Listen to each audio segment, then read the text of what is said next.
How to deactivate Shopify account. That's what I will show you in this video. But before we begin, make sure to subscribe to the channel and ring the bell to get notified whenever a new video is uploaded. With that said, let's get started. So go ahead and open up your Shopify admin panel, and once you do that, click on the three lines at the top left of the screen. Then click on settings at the bottom left of the screen. Once you're here, click on plan, and you will land on the page where you will be able to deactivate your Shopify account by clicking on the red button that says deactivate trial. Then click on cancel subscription and deactivate store to proceed.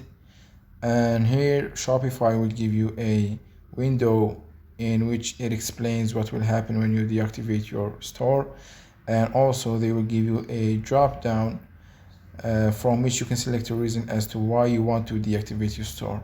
Once you do that, click on continue, and it will then ask you for a password confirmation and you will be done. But keep in mind that this will not deactivate your account temporarily. Instead, it will delete it completely.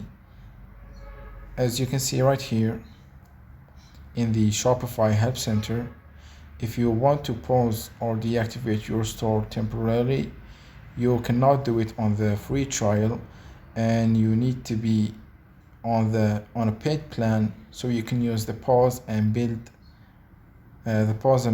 feature that allow you to pause your Shopify account or deactivate it for a certain amount of time. So that was it for this video. That's how you can deactivate your Shopify account. If you have any questions, please leave them in the comment section down below. With that said, see you in the next video.